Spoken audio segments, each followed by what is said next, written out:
Boa noite. Hoje eu quero compartilhar com vocês João 5, o paralítico de Betesda. Depois disto, havia uma festa entre os judeus e Jesus subiu a Jerusalém. Ora, em Jerusalém há, próximo à porta das ovelhas, um tanque chamado, em hebreu, Betesda, o qual tem 5 alpendres. Neste jazia grande multidão de enfermos, cegos, mancos e ressecados, esperando o movimento da água, porque um anjo descia em certo tempo ao tanque e agitava a água. Assim, o primeiro que ali descia, depois do movimento da água, sarava de qualquer enfermidade que tivesse. E estava ali um homem que havia 38 anos se achava enfermo. E Jesus, vendo este deitado, e sabendo que estava neste estado havia muito tempo, disse-lhe: Queres ficar são? O enfermo respondeu-lhe: Senhor, não tenho homem algum que, quando a água é agitada, me ponha no tanque. Mas enquanto eu vou descer, outro antes de mim desce.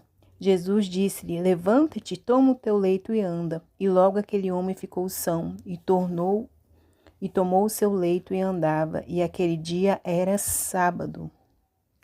Essa palavra eu achei ela muito tremenda, porque aqui certamente Jesus sabia desse homem, né? Que esse homem estava enfermo e que esse homem ele havia ficado 38 anos nessa enfermidade. E 38 anos é uma história de vida.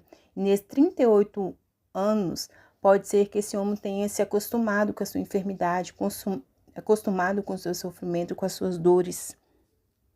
Que quando Jesus chega e pergunta para ele, né? Ele fala: Mas, Senhor, toda vez que a água vai movimentando, sempre vem alguém à frente e não tem ninguém para me colocar dentro do tanque para que eu seja curado. E aí, Jesus faz a pergunta certa: Queres ficar são? E aí tem um porém. Ao invés dele já se levantar e falar: Eu quero ficar são, ele coloca algumas dificuldades, né? Ele vem colocar a sua questão assim, que não tinha ninguém para colocar, que não tinha ninguém para fazer por ele. E muitas vezes a nossa vida é assim. Às vezes Deus está falando assim: o que você quer que eu faça por você? O que você deseja que eu faça? E muitas vezes nós estamos olhando no outro, na outra pessoa que não faz nada por nós, na outra pessoa que que não estende a mão, que não te acolhe nisso. Mas a resposta está no próprio Jesus, né? Às vezes nós não precisamos esperar no outro, colocar a desculpa no outro. Nós temos que nos posicionar e, diante desse posicionamento, buscar da fonte. A fonte que é a palavra de Deus. Jesus, ele continua curando, ele continua transformando, e buscar dessa fonte.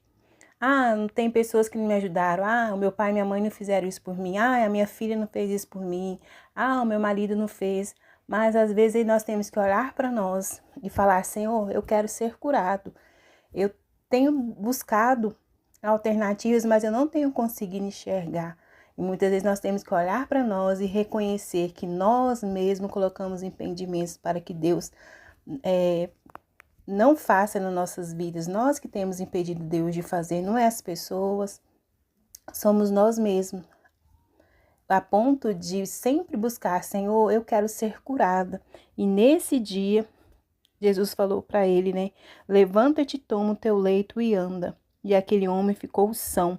E era justamente um dia no sábado, um dia onde as pessoas se consagravam, né? E era proibido naquele tempo haver assim as pessoas trabalharem, as pessoas se moverem assim. E esse toque de Jesus na vida dele aconteceu no dia onde as pessoas colocavam empecilhos, né? E ele foi curado. E o nosso milagre pode estar hoje à nossa frente. Jesus está falando para você: o que você quer que eu faça por você? Não é tempo mais de olhar para o que as pessoas poderiam fazer, as pessoas poderiam facilitar. É tempo de correr e falar: Senhor, eu quero ser são. Senhor, eu quero que o Senhor me mostre uma estratégia, que o Senhor me mostre uma rota para eu seguir, uma rota para que eu possa trilhar e escrever uma nova história. Essa é a reflexão desse dia. Eu quero fazer uma oração. Amém, Pai, em nome do Senhor. Espírito Santo, nós pedimos nesse dia que o Senhor venha nos ensinar a caminhar, a nos mover, a agir de forma que possamos alcançar o nosso milagre, porque nós sabemos que Jesus já nos deu. E nós precisamos movimentar, Deus, precisamos agir em busca, Deus, daquilo que nós precisamos, para viver as promessas de Deus, para viver um sonho, para viver uma restauração. Nós pedimos, amado Espírito Santo, seja o nosso professor, seja o nosso guia, seja o nosso orientador. Abre os nossos olhos para enxergar aquilo que o Senhor tem mostrado e não temos conseguido enxergar. E abre os nossos ouvidos, nos dando entendimento para ouvir e obedecer a sua voz. Jesus abençoe a sua noite, que seja uma noite de descanso, uma noite de paz e de muita alegria. Um abraço.